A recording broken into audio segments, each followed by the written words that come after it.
I'd like to invite Rabbi Torczyner to give his shiur, and I'm very appreciative of Rabbi Torczyner giving this talk to all of you, and on the occasion of the 10th yahrzeit of my father, who many of you knew, perhaps not all. We'll have a little bit more to say about that later. Thank you. Rabbi Torczyner. Jeffrey, thank you very much for the honor of asking me to give this shiur in memory of your father, Dr. Edmond Lipsitz, Rabbi Yehuda, Rabbi Yitzchak, Halevi, V'Shifra. Jeffrey asked me to speak about the topic of memorializing the generation of the Holocaust, both those who were victims and who lost their lives, and the victims who survived.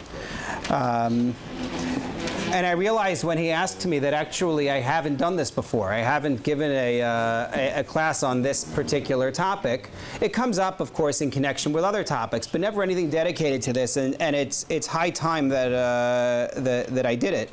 And so I'm both honored and grateful for the opportunity. We titled it Shariday Xarev, the nation that is the remnant of the sword, those who survived the sword, remembering a holy generation. So what I wanted to do is to talk first about that term, a holy generation. What do we mean when we say that this is a holy generation?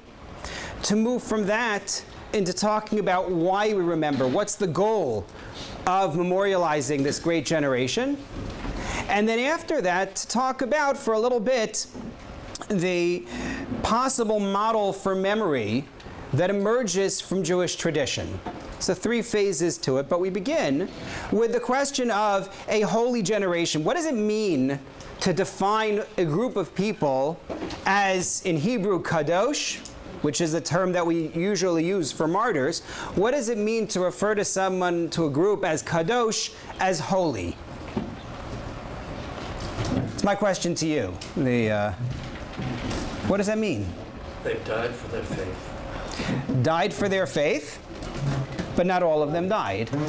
And not necessarily for their faith. We're talking about the survivors as well, but also because, as we know quite well, the Nazis, Yamach Shemam, did not care whether someone was a Jew of faith or was not a Jew of faith. Would we limit the term holy to those who died for their faith? I think not, and I'm going to come back to that because I think it's an important point. How would we define holy when we say that people are holy? Well, the first and most basic definition when we say a holy generation would refer to the righteous people. That's what comes to mind. People of great righteousness we associate with holiness. I brought you a comment on the sheet in the first source. Rabbi Yosef Dov Soloveitchik used to lecture all day long on the fast of Tisha B'Av. They would read the keynote, the elegies, the passages of mourning that are read traditionally on Tisha B'Av, and in between each one, he would provide an introduction. And I was fortunate that some years back, it's almost 20 years ago, I was given the charge of transcribing his comments from the tapes. And of course I kept the transcripts and have referred back to them from time to time. And here I bring you from the transcript, in particular from the year 1980, and part of his introduction to a kina that is called Mi Yitain Roshi. Miyitain Roshi Dim'ah. This is a kina that speaks of the loss of a boy and a girl, as opposed to some of the other keynotes which deal with losses of communities, destruction of the temple.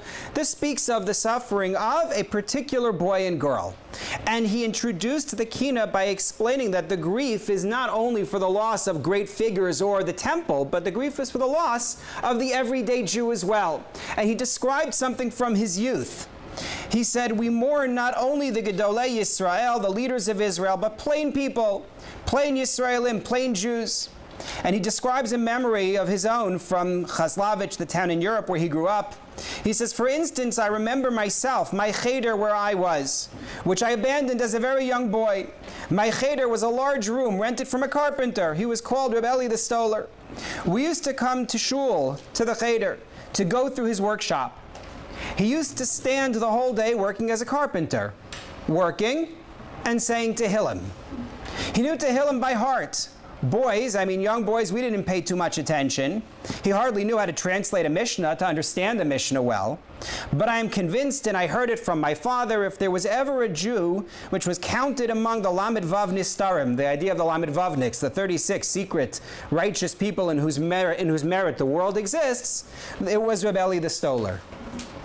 Speaking of a Jew who knew how to say Tehillim while working as a carpenter, the idea of a holy person is not limited to the great leaders of the community, but even further, going back to the point that was made before, it's not even necessarily about the people who displayed righteousness. It's not even necessarily about the people who lost their lives for their amunah, for their faith. Rabbi Dr. Yechezkel Lichtenstein is at Bar Ilan University. And he wrote an essay, which I excerpt here and translated a bit of here, on Kiddush Hashem, sanctifying God's name, in the context of the Shoah, in the context of the Holocaust. And what he writes here, which I'm going to just use my translation, but I brought the original so you see the original as well, is that we apply the term Kedoshim, we apply the term holy ones, not only in terms of those who were given a choice, keep your Judaism and die, or renounce your Judaism and live, but also for those who had no such choice, who weren't given such an option, and who, frankly, had they been given such an option, probably would have renounced it, would have preferred to live. Nonetheless, we still include them among the Kedoshim. He writes in source number 2, in the period of the Shoah, there was no Kiddush Hashem in the traditional sense, in which Jews are killed or take their own lives for their faith, right? Harking back to the period of the Crusades, harking back to the Inquisition. It's not like that. In that terrible period, Jews were not put to the test of saving their lives by converting. They could not choose between life and death. For the essential factor in the eyes of the murderers was not religion but race. But it is clear that Kiddush Hashem has two aspects, he says, visible and hidden. Kiddush Hashem, sanctifying God's name, has two different aspects to it. There is Kiddush Hashem of openly sacrificing one's life for fulfillment of Torah and its laws. That's one type. But there is also Kiddush Hashem via the existence of a Jew as a Jew. When the Nazis wished to eliminate Israel from the world, even fighting to live was an act of Kiddush Hashem. One should include among the holy ones not only those who were murdered, but also those who were rescued, who succeeded in living in all conditions. And here he quotes the writer who chose to adopt the name, I never know exactly how to pronounce it, Chetnik or Tsetnik. Tsetnik? We should go with Tsetnik? Okay. I'm trying to remember now what his name before that was. Yechiel Feiner. Yechiel Feiner? Yechiel Feiner. There was another one. But he had Dinur, that's why. Yeah. Yes, Yechezkel Dinur. Thank you. Yechiel Dinur. As he was Feiner, he was Dinur when he came to Israel, but he wrote under this pen name when he wrote representing the Jews who were the victims of the Shoah. That was when he chose this name. So Katsetnik also wrote, now, dying is not heroic. The most heroic act is now to live. So what we're talking about when we say people who are holy is not specifically people of superlative righteousness, people who chose to die for their faith, but the victims of all kinds as well as those who survived. And that brings me to the next component here, which is why to remember and why to memorialize. And the question at first seems silly. Of course we remember. These are family members. These are part of our nation. But I'm talking not about why in that sense, personally why. But what is the imperative? What is it that we are supposed to gain from remembering? Is it simply we remember because they're our blood? Or is there something that we are supposed to actually gain from doing it? What would you say? What is the benefit of remembering beyond the feeling of this is our family and of course we remember? What's the benefit? Sorry? This shouldn't happen again. That it shouldn't happen again, right? On one level, which I'm going to come back to in a moment, it's simply about learning practical lessons. How to prevent this from happening again would be one. Yes? Honoring their lives. Another one would be to honor them. Precisely, to honor their lives and? Well, it teaches us how to survive. In case we go through a similar situation or very difficult situation in our lives, how to surmount the trauma and to continue living. Right. So that goes back to the practical benefits of it, right? The practical benefits, whether in terms of preventing it or to go on living, and we have the idea of honoring their memory, honoring their lives, yes? Transmit history. To transmit history forward for the purpose of? To teach future generations our history. So that just that you should be aware, that you should know. There's something to be aware of. This is where you came from. Yes? It's also to learn from them. To learn from them in the sense of?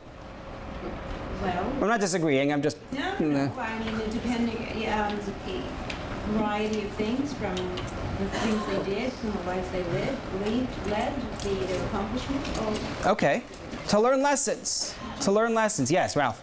Continuity. Am Yisrael Chai, despite what happened. You give them continuity. You give them a continued existence as we remember them. Yes? I don't know if this sort of came up, but not to be too complacent. To keep your eyes open, to realize that these things can happen. Right. Again, that practical lesson of how to prevent it from happening again, being cognizant of the risk. Yes? My father would say, otherwise the Nazis would have won. To perpetuate their memory such that the Nazis did not win, because we are here when we remember them. They were not destroyed. All of these, I think, are important points. Joey. To reinforce our sense of community and to reinforce our sense of responsibility for the Jewish people. And that will come about when we remember them because of what transpired to them, and as a result, it's inevitable if you're honoring them, that won't have that effect on you. Right. And I think if you look at people who are very Zionistic, saying no matter what, many of them are children of Holocaust. Right. I would tend to agree.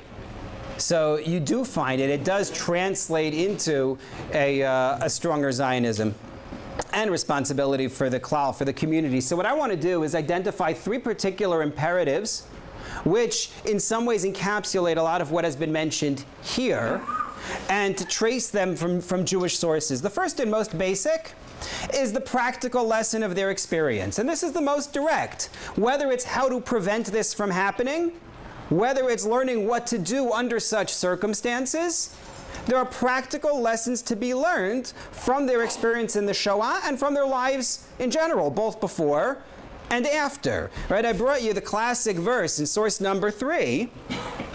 Zichor Yemos Olam. Right? This is from the Torah, from the portion of Ha'azinu. Remember the days of eternity. Binu shenos dor vador. Understand the years of each generation. Sha'al avicha v'yageidcha zekenecha v'yomru lach. Ask the previous generations, and they will tell you. There is a lesson or a set of lessons that we are meant to learn from our predecessors. Professor Yosef Chaim Yerushalmi at Columbia University was not the only one to note this, but this verse is quoted to say that we don't really do history as Jews, we do memory. And the difference between history and memory, as it's usually explained, is not simply one of semantics, but that history was something that happened way back when. Memory is part of me. It's what I remember right now. History can be in a book. It can be off on a shelf. It can be something I can search online. Memory is what makes me me. Yes? As Yerushalmi points out, memory is only reinforced by ritual.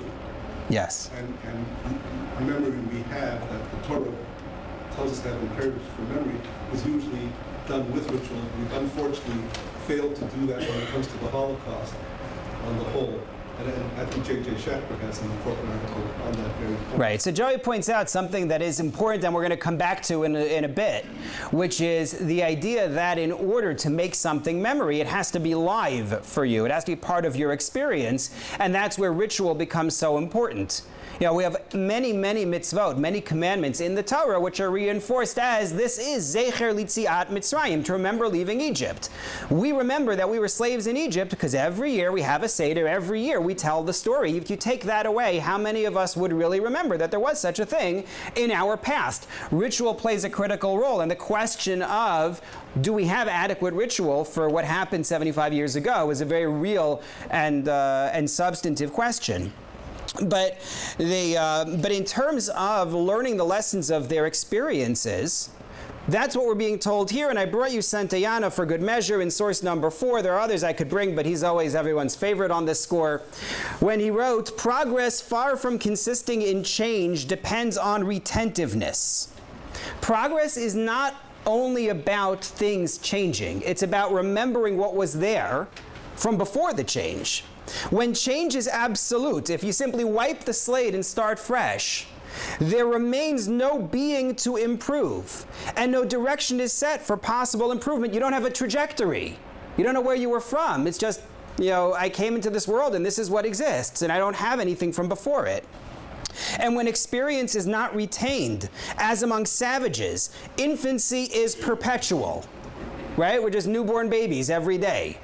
Those who cannot remember the past, he says most famously, are condemned to repeat it. It was one of the Roman writers who said, not to know what happened before you is to remain forever a child. Same idea. Same idea. But learning, and this is very important to me, as somebody who grew up, bless you, well after the Holocaust and was trained by the educational programs of synagogue and school, family to some extent as well. But memory here is not about learning data. It's not about knowing, not that one shouldn't know those things, but it's not about knowing the years and the names of the towns and how many. It's about learning about the individuals themselves, their lives, their personalities. I brought you a quote from Rabbi Chaim Berlin in the introduction to his father's book called Romei Sadeh. He's talking about his father, Rabbi Naftali Tzvi Yehuda Berlin, who was the last head of the yeshiva in Volozhin, one of the greatest, if not the greatest, yeshiva of Eastern Europe over the last few centuries. And he talks about his father's attitude towards Rabbi Akiva Eger, who was a great sage from the 18th century. So Rabbi Akiva Eger and Rabbi Berlin never overlapped. But Rabbi Berlin had this awesome respect for Rabbi Akiva Eger. And a biography of Rabbi Akiva Eger came out, including with a description of him and what he looked like and so on. And look what he writes. He says, with my own ears I heard from his father, Rabbi Berlin's holy mouth, when the biography of Rabbi Akiva Eger was brought before his eyes, published for the first time in Berlin in 1862. He did not want to look at it for so much as an instant, saying, all of this is within the Jerusalem Talmud statement, we do not construct monuments for the righteous, their words are their memorial. What will come of my knowing the day of his birth or death, or whether his face looked thus or thus? The essence is to put our eye and heart to the words of his teachings. I bring this not to degrade biography. That's not the goal. But rather to point out that he valued knowing more about what the person believed, what the person wrote, than knowing the year of birth and the year of death. And when we talk about memorializing who they were and learning their lessons, what we're really talking about is learning who they were, what they did, what they believed. That's number one. Second level, more abstract. After we talk about learning practical lessons from their lives, the idea of shaping our identity and our vision, and this comes back, I think, to the idea of learning who they were, learning our history, where we come from. The shaping our identity and our vision by connecting with the lives of these great Jews. Because they are our ancestors. They are the nation that we are today, 2 generations ago. Rabbi Shimshon Raphael Hirsch, if you take a look on the sheet in source number 6, talked about the value of learning history. This is an excerpt out of a much longer piece. But look at what he has to say here in terms of learning about what happened in the past and the importance of it for the Jewish people. He says, here then we have a people, the Jews, that emerged from the course of world history, that was placed into the midst of the nations to advance the goals of world history, and that was endowed with historical vision. Should not the sons of such a people understand that historical studies of the development of nations are truly not superfluous, but that they are, in fact, virtually indispensable? If we are meant to act upon this world, we have to know what this world is. And we have to know who we are. How were we formed? How did we come to be who we are today? It's part of knowing our own identity, and you see it repeatedly in the Torah. How many times does the Torah say, this is not a question to have to answer, it's rhetorical, but how many times does the Torah say, remember that you were a slave in Egypt? It's not so you're going to know a historical fact, it's that you will feel, I descend from slaves. Because the context in which that appears over and over again in the Torah is the imperative to be generous and merciful to the needy person, to the stranger, to somebody who is downtrodden. So shape your identity as you're a descendant of slaves. Know what that means. Yes? Well, conversely, I always felt that Zachor Amalek Yes. was a way of fortifying our feelings of, like, people over the years told me, well, you know, this great-grand, why you hate Germans? This is a new generation. These people weren't even born when the Holocaust happened. And your natural inclination is to agree with that. Mm-hmm. They didn't even exist. But then the Torah teaches you Zachor Amalek. Right. You don't forgive and you don't forget. You don't forget Right. and you don't forgive and you stay vigilant. So you just touched on a very, very important question, which I am not going to do justice to, but at least I'll address it. The Torah does present something that is choreg. It completely breaks the model of normal laws of war within the Torah. Meaning general laws of war as presented in the Torah require that you try to sue for peace first, require all sorts of measures to preserve life, all sorts of measures to preserve sanctity, and then you get this nation of Amalek where you're told, wipe them all out. Just wipe them out. Men, women, children. Now, there's all sorts of discussion about maybe it's an ideological enemy, maybe it doesn't apply. I'm not getting into that question, but the question you do have to ask is, some have argued that you should view the Nazis and their descendants as Amalek, something that I think, as you said, is a very hard thing to do, and it's not a new question. You found the same thing after the expulsion from Spain. You found that there were edicts made, don't go back to Spain, do not live in Spain, do not engage in commerce. Yeah, and after a while, as you can tell, you know, that fell by the wayside. But the question fundamentally of how do we act afterwards is a very real, very live question. Amalek has a unique identity in Tanakh because you find that they continue to come back to attack us in the most brutal of ways. It's not one story in the Chumash. They occur repeatedly in Tanakh, and I think that helps explain a little bit about what that animosity is about. But I would be very careful and reluctant, in fact, about the association with Amalek. I think that it's as you note, it's a very difficult association to make. I'm not sure that I would go with it. But the idea of learning history to shape our identity, I think, does apply to what you're saying there. And it applies to so many other cases where the Torah says you have to remember. We're told that every year farmers in Israel would bring the first of their produce to the temple. And every year when they brought the first of their produce, they had a speech to say. And in that speech, you know this speech probably, because we use it in the text of the Seder. The farmer says, Arami oved avi vayered Mitzrayma, right? The Aramean tried to destroy my father. He descended to Egypt. That whole thing. The farmer gives a rundown of Jewish history, even as he brings his first produce to the temple. Why is he doing that? He just, don't punish him. Don't make him say his Hebrew school script. Why can't he just give the produce and leave? But what we're doing here, when the farmer brings the produce, is we are cementing his identity as part of a nation with a history, as part of a nation that's supposed to remember that history. That's what we do. And Dr. Oliver Sacks makes that point in source number 7 in the classic, The Man Who Mistook His Wife for a Hat. He says, if we wish to know about a man, we ask, what is his story? His real inmost story. For each of us is a biography, a story.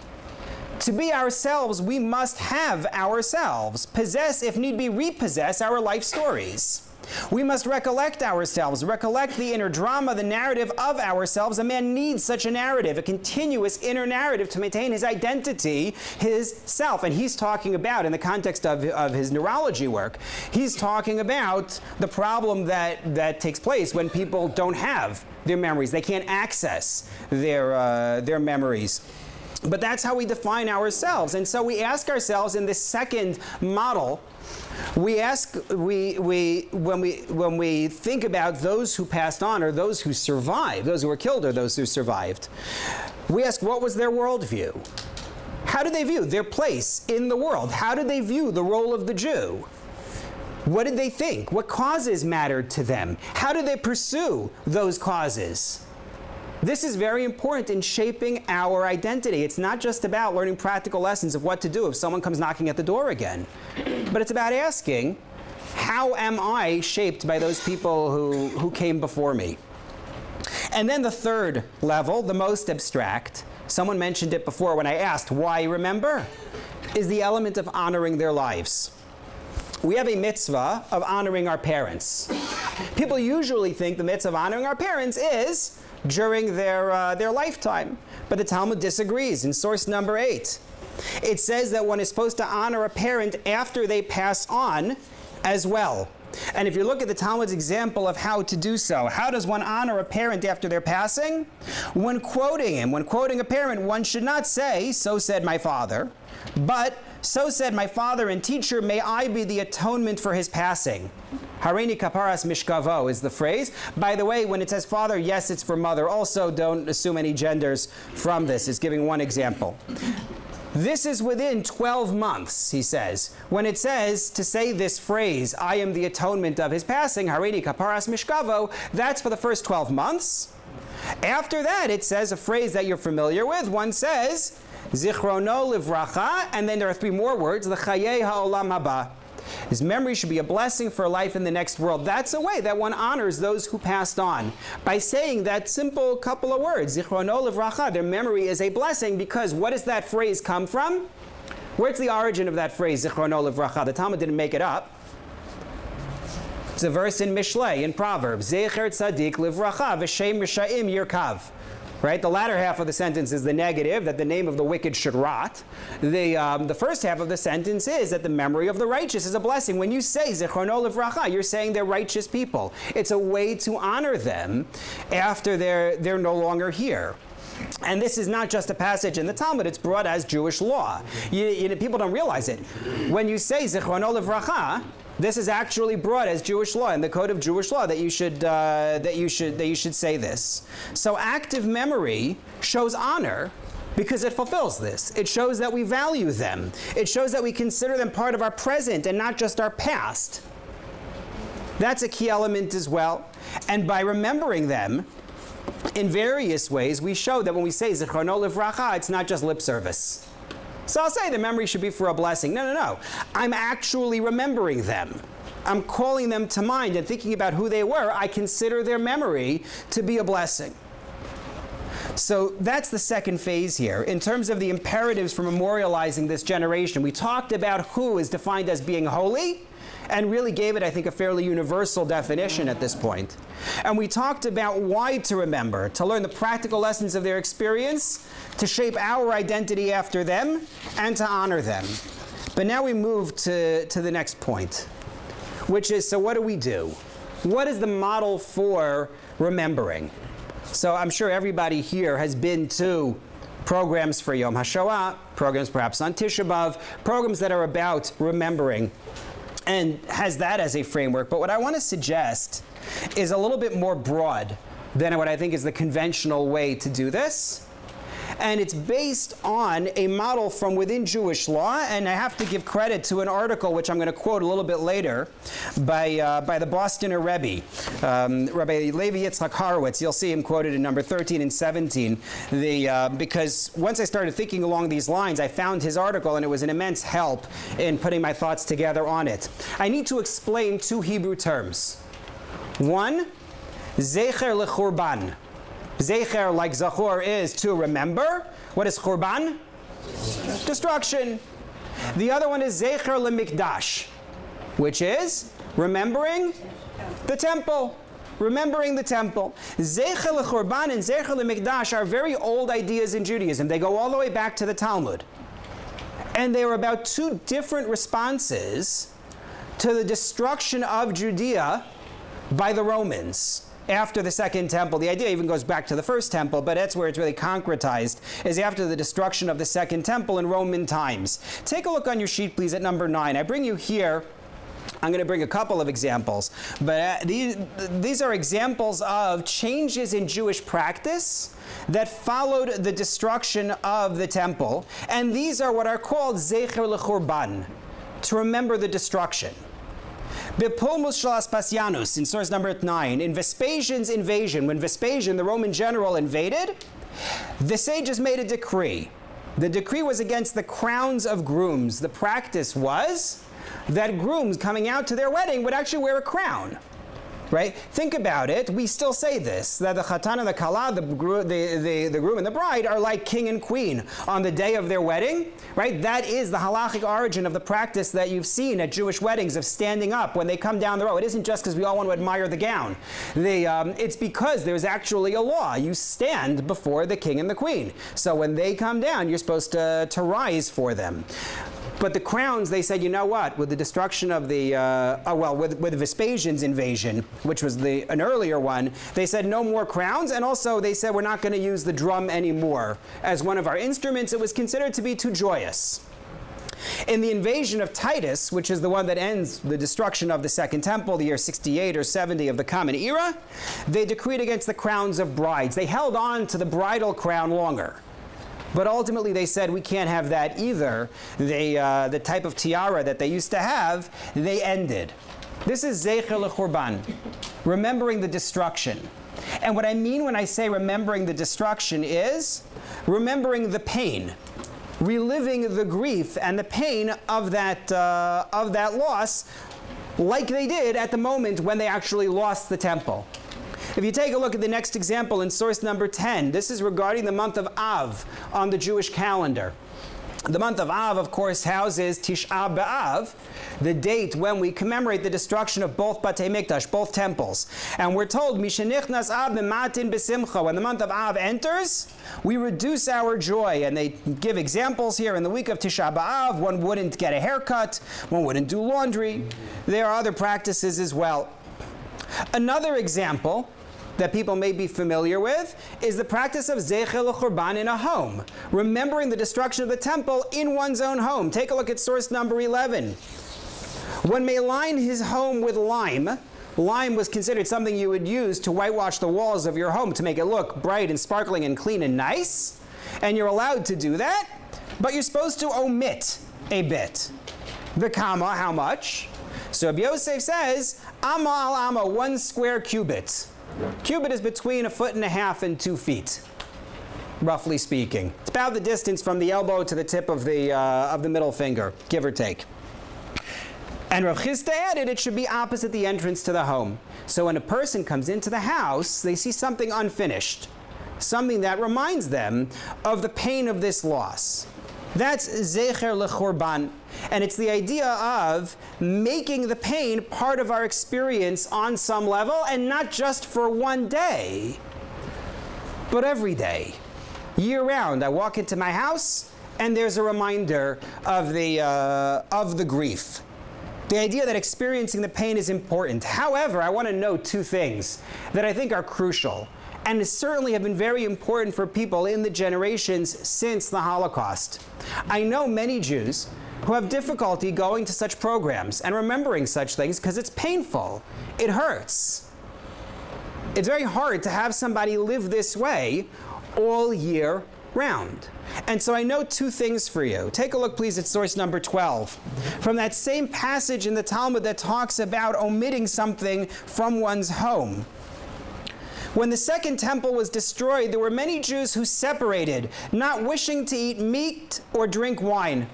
They said, we're not going to have meat or wine either. Not just like for 1 day or 1 week. That's it. They swore off meat and wine. Rabbi Yehoshua, a sage of the time, dealt with them. He said to them, my children, why do you neither eat meat nor drink wine? Why have you sworn off meat and wine? They replied, shall we eat meat, which they bring on the altar and which is now halted? Right? There were offerings to God that we used to bring. And now we can't do that anymore. How dare I eat when, so to speak, God doesn't eat? Not that the idea of the korban, of the offering, is that God is eating. It's supposed to be our display of gratitude that we give something that matters to us. But the idea is still, if I can't give those gifts to God, then why should I have them? Shall we drink wine, which they pour on the altar and which is now halted?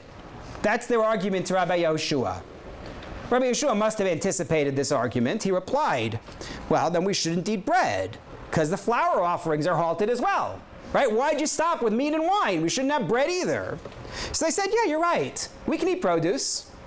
He said, well, we shouldn't eat produce because you had the bikurim, the first produce. That can't be brought to the temple anymore either.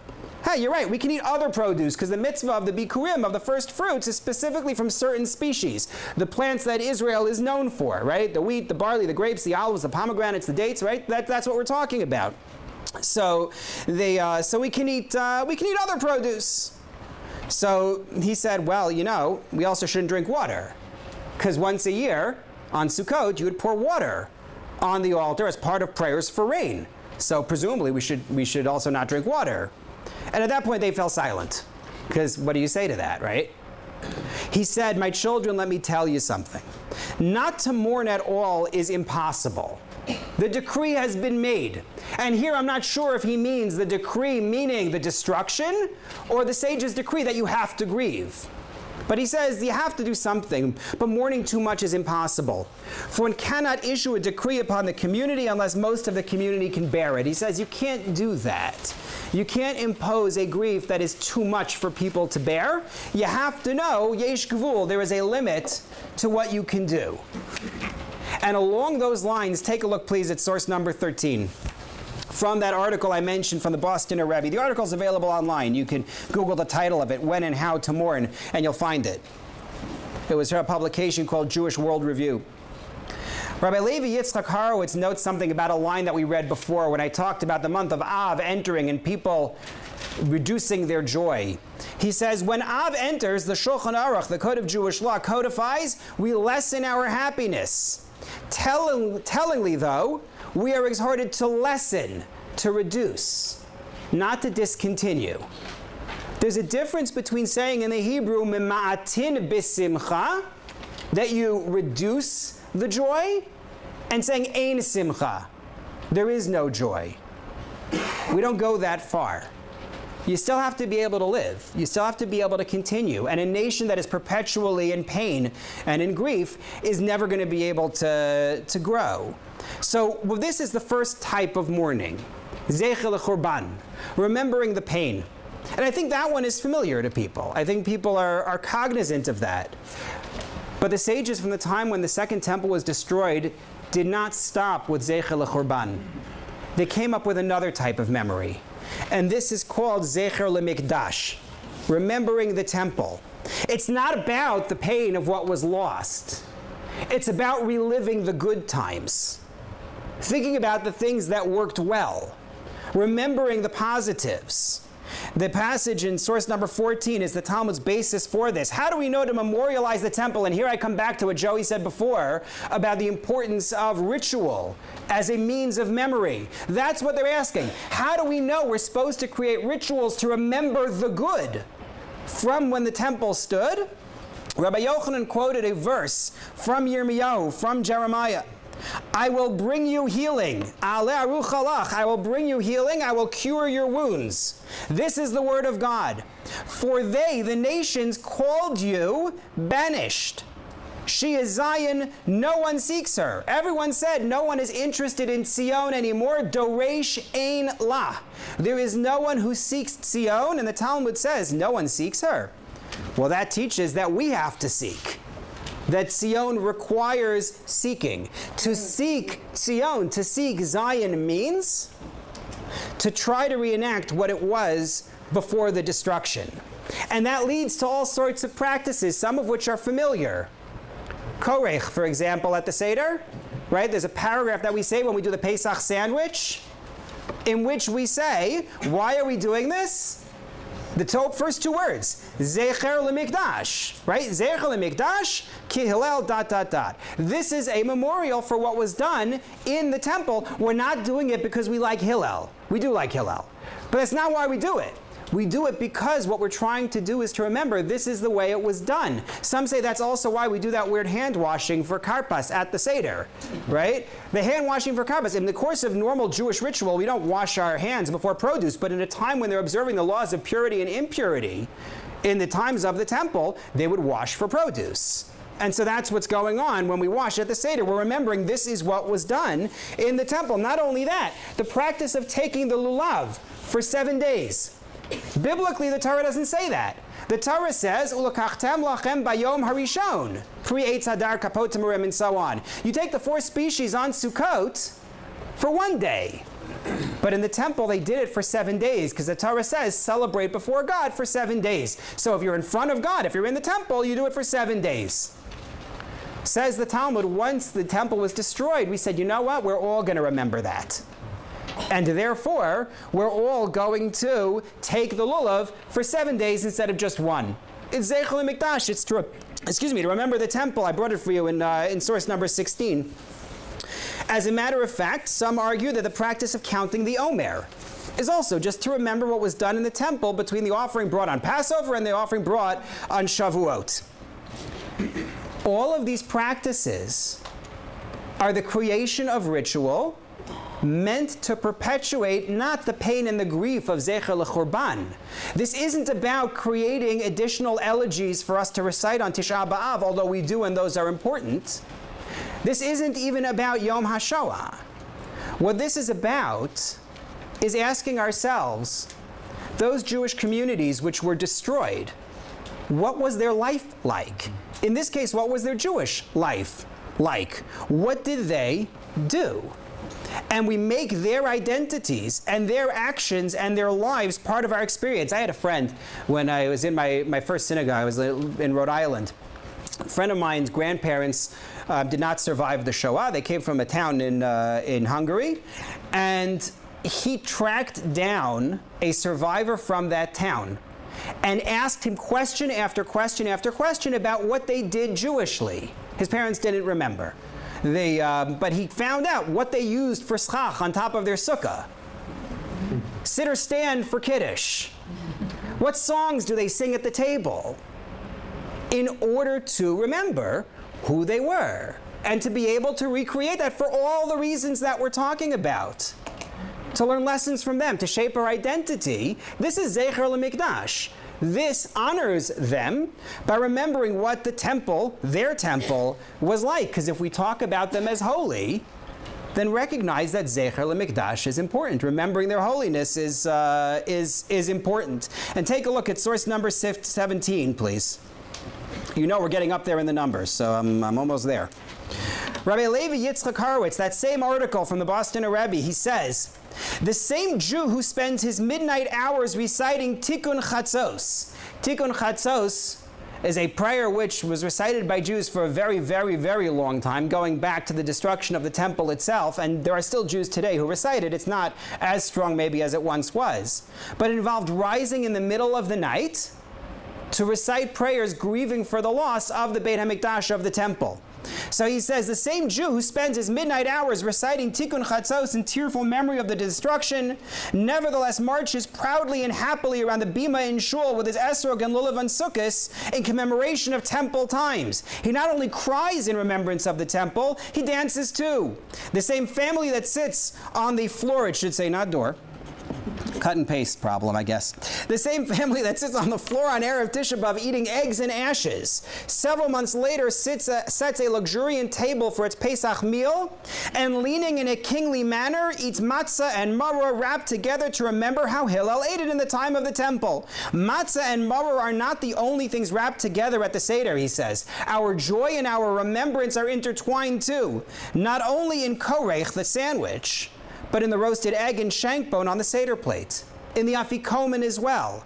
All commemorations of what we had in the Beis HaMikdash, in the temple that is no longer standing. So you have together this sort of sandwich of grief and joy, remembering who they were, the Zecher L'Mikdash, even as we have Zecher L'Churban, remembering the pain. So what we have are 3 goals. We want to learn from them. We want to shape our identity with their lessons, and we want to honor them. And that's done by pain. That's done via zeichel l'churban, by being pained over their loss, remembering the terrible things that happened to them, observing the yahrzeit, observing the days that are created to commemorate them, but also remembering joy, remembering what their lives were like, and structuring ours in such a way that we incorporate who they were in our own lives. I've spoken about it from a Jewish perspective in terms of ritual, in terms of mitzvot, in terms of what they sang at the table on Shabbat, in terms of what they put on top of the sukkah. But it's beyond that. It's not only about that, but really remembering who they were and honoring the people they were all year long, not to destroy ourselves with grief, but just the opposite, to honor them with our joy. And there's a particular need. No one really needs me to say it, but I'm going to finish with it. There's a particular need to do this sort of thing now. Because we're at such a moment in history when asking those questions of what did they do, very hard to get answers day after day. There's a passage in the Chumash, in source number 18, from Vayikra, Leviticus, where God says, after describing a period of suffering for the Jews, V'zacharti es brisi Yaakov, he says, I will remember my covenant with Jacob. Ve'af es brisi Yitzchak, and also my covenant with Isaac. Ve'af es brisi Avraham ezkor ve'haaretz ezkor, and also my covenant with Avraham I will remember, and the land I will remember. And as I said before, this is not to exclude Sarah, Rivka, Rachel, and Leah, but the term Brit is used specifically. This Brit is used in the context of Avraham, Yitzchak, and Yaakov. But I'm going to remember them. But did you notice something odd that happened here between Avraham, Yitzchak, and Yaakov? There's a word that blipped in and out. God says, I will remember, right, my covenant with Yaakov, with Jacob. And he says, I'm going to remember my covenant with Abraham. But Isaac, Yitzchak, doesn't say remember. Oh yeah, and also my covenant with Isaac. The word remember isn't there. Why not? Last source, Medrash on it. Lama Nemar, why does it say regarding Jacob and Abraham, Yaakov and Avraham, I will remember, but not regarding Isaac?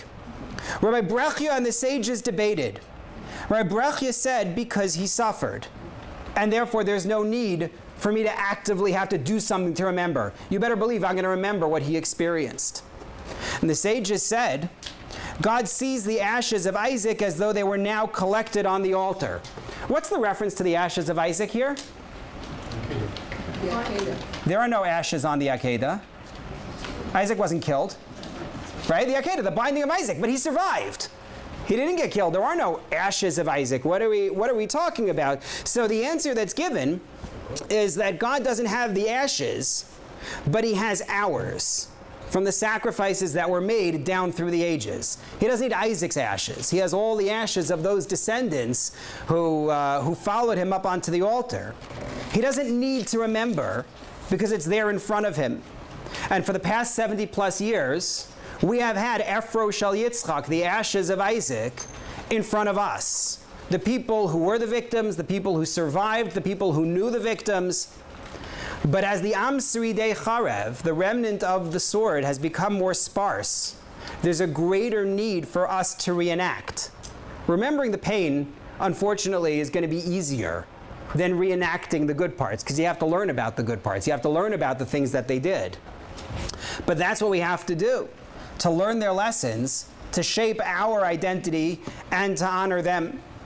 Jeffrey asked me when we started planning this that our time today should provide an uplifting and inspiring focus on the remarkable lives of survivors and what we do going forward. I hope that our reenactment will indeed provide that. Is that time for questions? Okay. There are a couple of hands. I'll take a couple of questions until we need to move on. Yes? It was customary in my parents' generations, and my generation, to name a child in memory of the person that perished in the Holocaust. Yes. In this generation, not so much, I'm seeing. So I'm just wondering. You know, I was actually, it's funny, on my notes, I was going to start with that, and I got gun shy.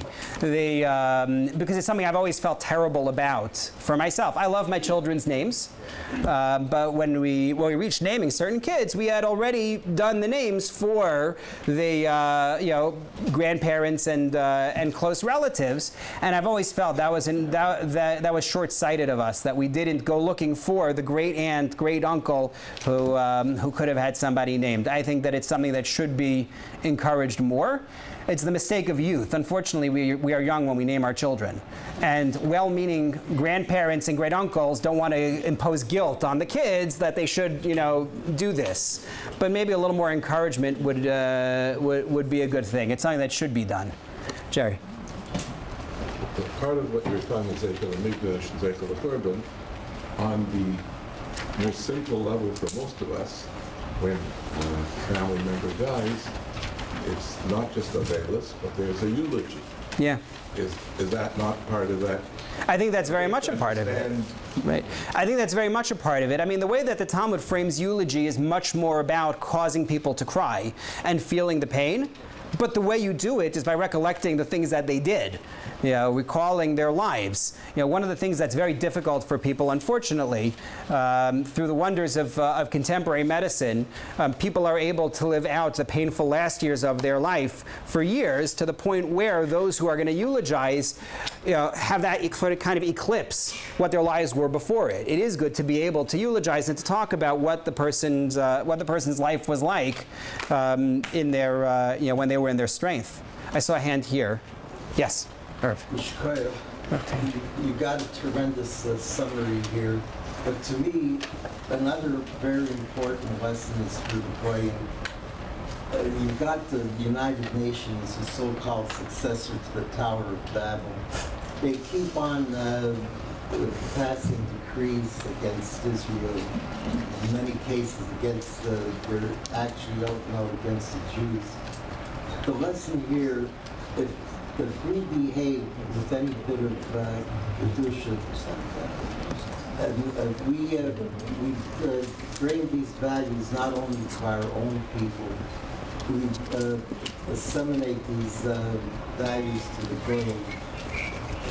It'll show them that no matter what decrees they pass, no matter what they try to do against us, they'll never let. You're right. I focused very much on the message for us, but there's a message to the world as well that comes about when we remember. And I think it's also a multi-planar type of thing. I think that it's on the plane of we're going to survive, and that kind of a message. It is part of the never again message as well. I think that there's a lot to be said in terms of the impact on the world. All these decrees that have been passed recently in the so-called United Nations. They seem fairly united. That doesn't seem to be their problem. They're united against us. Yes. Can I just say a story? We can't hear you at all. He wants to say a story. So yell. Yes, no? Yell. Okay, go ahead, but you got to be loud. Okay, the mic doesn't work. The mic's a decoy. That's fine. Okay. So the story goes like this. And Jeffrey knows the story. Once many years ago, Yehuda Lipsitz and I shared an office. And one Friday afternoon, he came into the office and told me a story about his mother, who used to have a foundation store. Correct me if I'm wrong, Jeff. Back in Hungary. And every Friday afternoon, the kids would get out of school early, and they were given a job to do. They had an errand. Mrs. Lipsitz would hand out candles to the children, Shabbos candles, to deliver to the homes of people that could not afford Shabbos candles. So why am I telling this story? Because Jeffrey, with his family, are continuing to spread that light. And it's honor in the memory of his parents, his father, and his grandparents.